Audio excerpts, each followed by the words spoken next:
1996 cricket ලෝක කුසලානේ පටන් ගනිද්දී ඔට්ටු තබන ආයතනය ශ්‍රී ලංකාවේ ජයග්‍රහණයට දීපු සම්භාවිතාව 400ට එකක්. හිතන්නකෝ. ඒ කියන්නේ කවුරුත්ම හිතුවේ නෑ අපි ජිනයි කියලා. ඔව්. අපිව ගණන් ගත්තේ අර also rans කියන ගොඩට. හැබැයි මාසයකට පස්සේ අර කණ්ඩායමම එකම තරඟයක්වත් පරාද නොවි ලෝක ශූරයන් බවට පත් වුණා. අද අපි මේ මූලාශ්‍රිතික පෙරලලා බලන්නේ මේ ඇදහිය නොහැකි කතාවේ නොකියවුණු පැතිගෙන. මොකද මේක පිටියේ ඇතුලේ වගේම පිටියෙන් එපිටත් තිබුණු ලොකු සටනක්. ඉතින් අපේ අරමුණ මේ ජයග්‍රහණයේ පිටුපස තිබුණු උපක්‍රම, දේශපාලනික උණුසුම මේ හැමදේම තේරුම් ගන්න එක. මෙතන තියෙන වැදගත්ම දේ තමයි මේක නිකම් ක්‍රිකට් ජයග්‍රහණයක් විතරක් නෙවෙයි. හරියටම. මේක තමයි අන්ඩර්ඩොග් කෙනෙක්. ඒ කියන්නේ බලාපොරොත්තු අඩු කෙනෙක්. කොහොමද ලෝක බලවතෙක්ට අභියෝග කරන්නේ කියන එකට හොඳම උදාහරණය. ඒකට පාවිච්චි කරපු නිර්භීත සැලසුම්, පීඩනීය දරා ගැනීමේ හැකියාව, අර නායකත්වය මේ හැමදේම ගැන තමයි අතරන මේ කතාව දිගහැරෙන්නේ. ආරක්ෂක හේතු දක්වලා ඕස්ට්‍රේලියාවයි බටහිර ඉන්දියා කොදෙව් කණ්ඩායමයි ලංකාවේ සෙල්ලම් කරන්න ආවේ නැහැ. ඔව්. ඉතින් තරඟ නොකරාම අපිට ප්‍රසාද ලකුණු ලැබුණා. ඒක කණ්ඩායමට යම් වාසියක් වුණත් ලොකු කලකිරීමකුත් තිබුණා නේද? ඇත්තටම. හැබැයි මන් හිතන්නේ කණ්ඩායමේ හිතේ ඇත්තටම ගින්දරපත් උනේ ওই සිද්ධියටත් වඩා ඊට මාස කිහිපයකට කලින් ඕස්ට්‍රේලියානු සංචාරයේදී වෙච්ච දෙයින්. අල මුරලීගේ සිද්ධිය. ඔව්. විනිසුරු ඩැරල් හේය මුත්තයා මුරලිදරන්ගේ පන්දු යැවීම ඉරියව්ව නීති විරෝධී කියන්නේ චකින් කියලා නෝබෝල් දුන්නා. ඒක මුළු කණ්ඩායමම දැක්කේ පුද්ගලිකව එල්ල කරපු මහා අපහාසයක් විදියට. ඔව් ඒක ලොකු බලපෑමක් ඇති කළා. එක් විචාරකයෙක් ඒක හැඳින්වුවේ ප්‍රසිද්ධයේ සිදු කර මරණ දඬුවමක් කියලායි. ඉතින් අර ආරක්ෂක හේතුත් එක්ක මේ සිදුවීමත් එකට වුණාම ඕස්ට්‍රේලියාවත් එක්ක තිබුණේ ක්‍රිකට් තරඟයකට වඩා එහා ගිය ඉදිරිවාදිකම. ඔය වගේ දේශපාලනික සහ ක්‍රීඩාමය පීඩනයක් මැද ඇදහියනු හැකි දෙයක් සිද්ධ වෙනවා.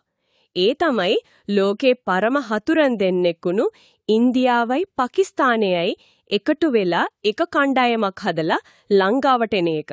ඒක කොහොමද ඇත්තටම සිද්ධ වුනේ? ඒකේ බලපෑම මොකක්ද? ඒක රාජ්‍යතාන්ත්‍රික මට්ටමේ විශිෂ්ට ජයග්‍රහණයක්. වීල්ස් ඉන්දු පාකිස්තාන ඇක්සි කණ්ඩායම කොළඹට ඇවිත් මිත්‍රශීලී තරඟයක් ක්‍රීඩා කළා.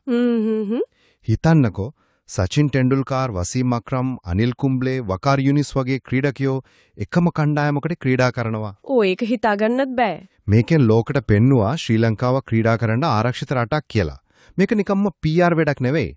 මේක අපේ කණ්ඩායමට දුන්නේ විශාල මානසික ශක්තියක්. මුළු උපමහා ද්වීපයම අපිත් එක්ක ඉන්නවා කියන හැඟීම ඒකින් ඇති වුණා. ඒ කාලේ විදේශ ඇමති ලක්ෂ්මන් කදිරගාම මහත්මයාගේ ප්‍රසිද්ධ ප්‍රකාශයක්ත් තියෙනව නේද? ෂේන් වොන්ට ලංකාවට එන්න බෑ, shopping යන්න බෑ කිව්වම. ඔව් ඒක අමරණීයයි. එතුමා කිව්වා shopping is for sissies, tell him to come and play cricket කියලා. ඒ වගේ ප්‍රකාශ වලින් ජාත්‍යන්තරයට වගේම රට ඇතුළටත් ලොකු පණිවිඩයක් ගියා. අනිවාර්යයෙන්ම. ඒ වගේම අපේ මූලාශ්‍රවල තියෙනවා LTT සංවිධානය පවා කොළඹ සහ මහනුවර තරඟ පැවැත්වෙන කාලය තුල ප්‍රහාර එල්ල නොකරන බවට වක්‍රාකාරයෙන් සහතිකයක් ලබා දුන්නා කියලා. ඒ කියන්නේ හැම පැත්තෙන්ම මේකට සහයෝගයක් ලැබිලා තියෙනවා. ඔව්.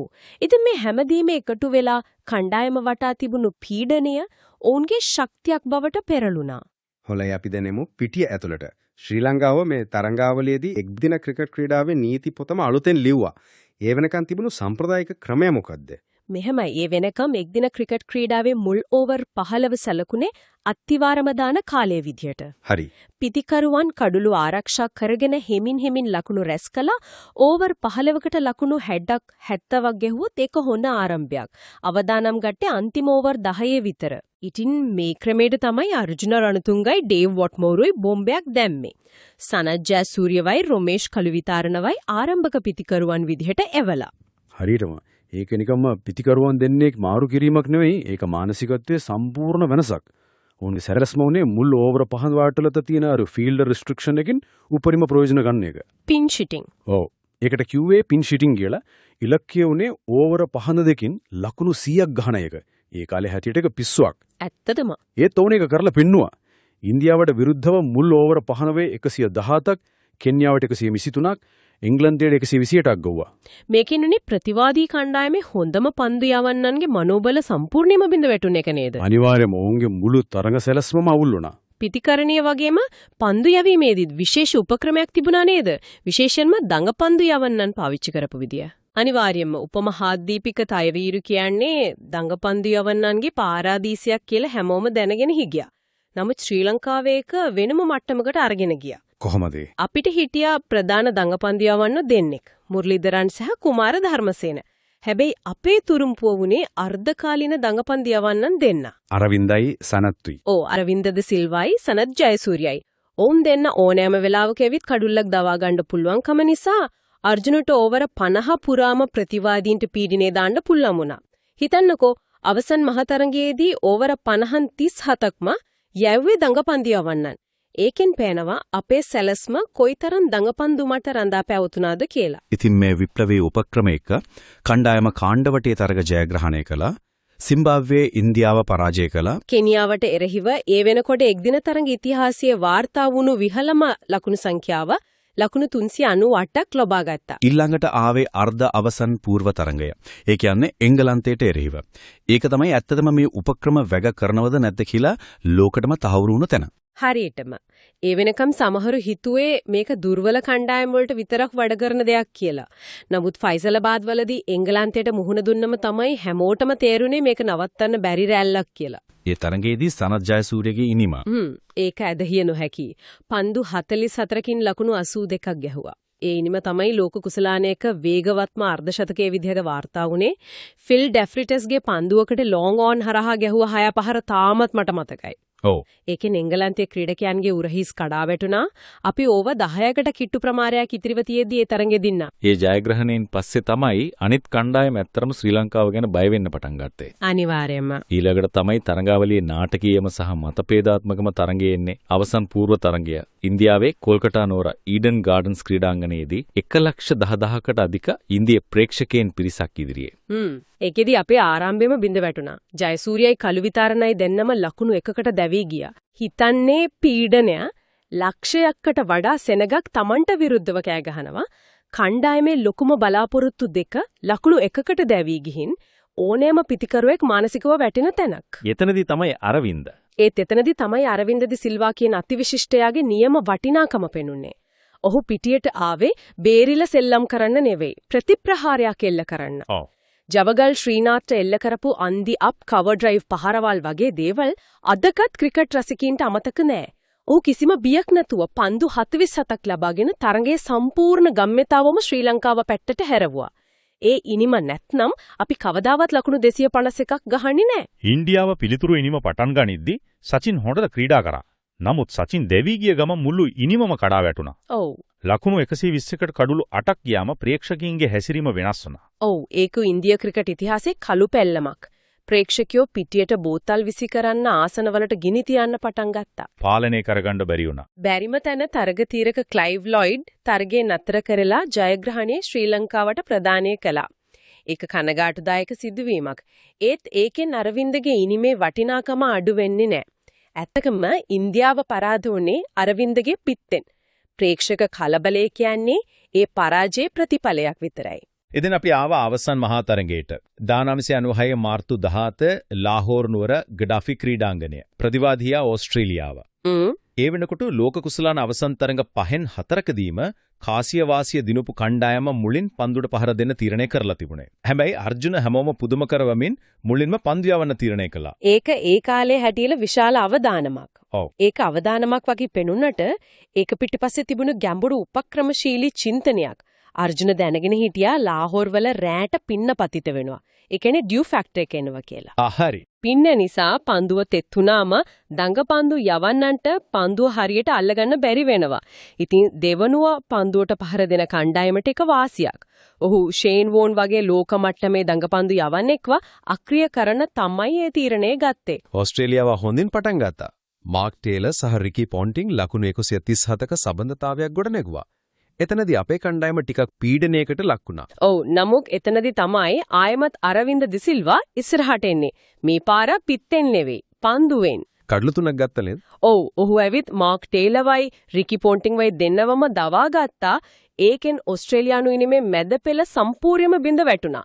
අරවින්ද ලකුණු 42කට කඩලු 3ක් ගත්තා. ඉතින් ඕස්ට්‍රේලියාවට ලබා ගන්න පුළුවන් වුණේ ලකුණු 241යි. ඒක තරඟකාරී ලකුණු සංඛ්‍යාවක් වුණත් අපිට පාලනය කරගන්න පුළා මට්ටමක තිබුණේ. අපේ පිළිතුරු ඉනිමේ ආරම්භයත් හොඳ වුණේ නැහැ. අවසන් පූර්ව තරඟයේ වගේව ජයසූර්යයි කළුවිතාරණයි දෙන්නම ලකුණු 23කට දැවි ගියා.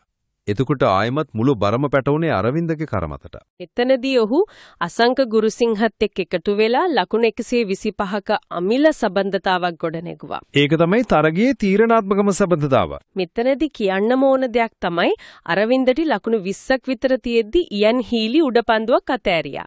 ඒක තීරණාත්මක මොහොතක්. ඔව් ඕනෑම ලොකු ඉනිමකට ඒ වඩේ වාසනාවක් අවශ්‍යයි. අරවින්ද ඒ ලැබුණ අවස්ථාවෙන් උපරිම ප්‍රයෝජන අරගෙන නොදැවි ලකුණු 107ක් ලබා ගත්තා.